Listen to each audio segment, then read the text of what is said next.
Hello everyone, how you doing? I'm hoping you're all very, very well. Well, today I'm inside because it's raining again and I thought I'd have a story about the ocean because this week we're going back to commotion in the ocean. Now, I have my pet shark here with me. His name is Bruce. And if you've seen the film Finding Nemo, then you'll know he's from there. Now, you're not quite like Bruce, are you? Because you're quite a friendly shark, yes. Oh, you're a bit like the shark in the book? Okay. Well, perhaps we should read the story and then everyone will know exactly what you're like. So, are you ready? Okay. Now, this is a story by Ruth Galloway and it's called Smiley Shark.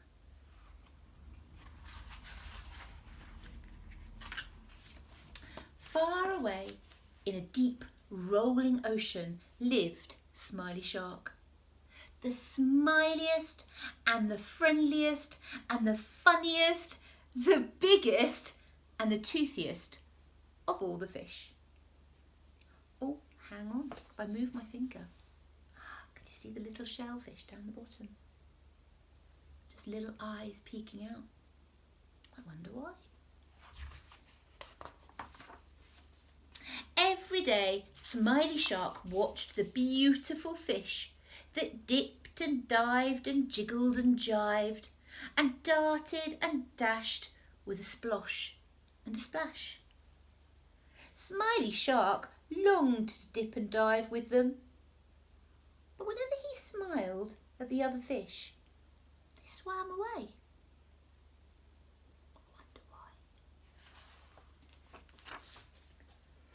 Will you play with me? He asked Angelfish. Angelfish shivered and shook and then raced away as fast as she could swim. Oh. Now Pufferfish was blowing bubbles. Oh, that looks fun, laughed Smiley Shark. But Pufferfish blew himself up into a big spiky ball and prickled poor Smiley Shark on the nose. Ow. Starfish was twirling and whirling and dancing and prancing. What fun! Giggled Smiley Shark.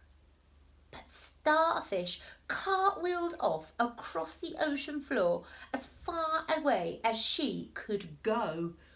Twirl, twirl, twirl.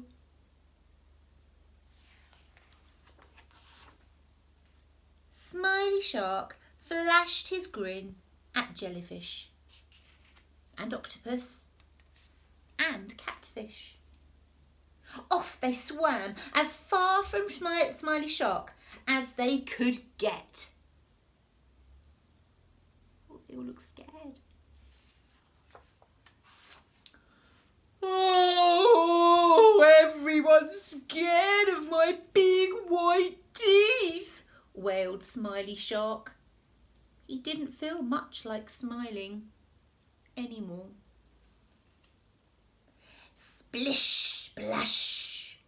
Twisting and turning, splashing and churning, the fish danced faster than ever, and Smiley Shark watched them from a distance. But something was wrong. The fish was swimming towards a trap! Help! Called the fish. Please help us, Smiley Shark! Smiley Shark swam around and around the fisherman's net. What could he do? How could he help? The only thing Smiley Shark could do was smile. Ah! Screamed the fisherman, dropping his heavy net into the sea. I'm off, he cried. Hurrah! Cheered the fish. We're Thank you, Smiley Shark. Now, far away in the deep, rolling ocean, Smiley Shark and his friends could be seen dipping and diving and darting and dashing, sploshing and splashing, and smiling.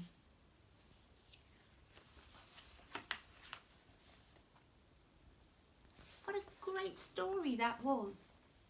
Now, this week in our English work, I was thinking that maybe we could go back to writing stories.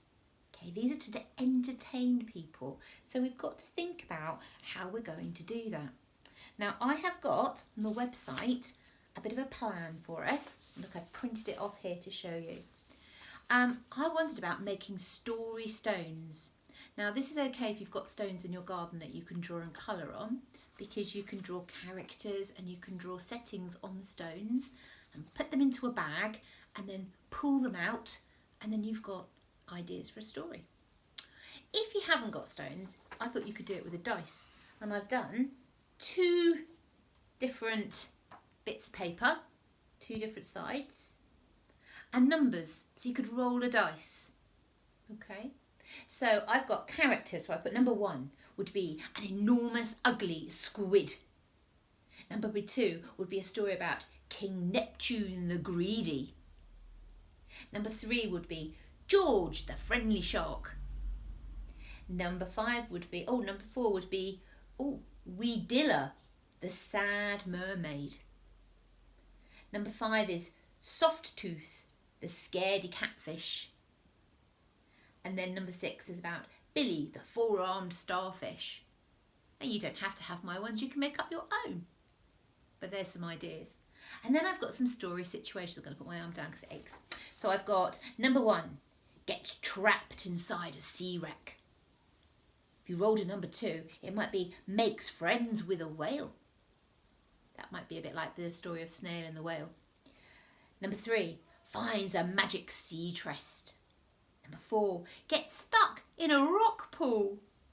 Number 5, is cursed by Ursula the Sea Witch. And number 6, gets captured in a fishing net. Now, you don't have to have my ideas. You can make up your own ideas to go with each of them. Get your mums and dads to help you too. So then we've got some ideas for a story. Now, in Smiley Shark, I don't know if you noticed, but there was a problem. First of all, we were introduced to Smiley Shark and what Smiley Shark was like. And then there was a problem where he wanted to be friends, but nobody would be his friend. And now we know why he's a very sad shark. Then we had another problem, the trap. And then at the end of the story, there was a resolution. Shark saved the day and everyone wanted to be his friend again. What I liked about this book as well as I was reading it is I noticed there were lots of different types of punctuation. So some excellent exclamation marks, which I like. And actually, I found some question marks. What could he do? Question mark. How could he help? Question mark. Do you remember? We were trying to use lots and lots of different types of punctuation in our story. So that's a good example. I wonder what kind of stories you can come up with. Now, I have talked about making a plan. Do you remember? We always do a draft. When we hot write, we're drafting. So it's never our final version. It's the one that we can then edit and sort out the spelling and the punctuation. And we can add in some really good adjectives if we've forgotten them. And we can use some conjunctions to extend our sentences. So I put that all on here. I wonder what your stories would be like. You could send me a picture of your story. Or, if you wanted to, you could send me a video to my email of you reading your story that I can put on our website. That would be great. Have a fun week. See what adventures you can have under the sea. No!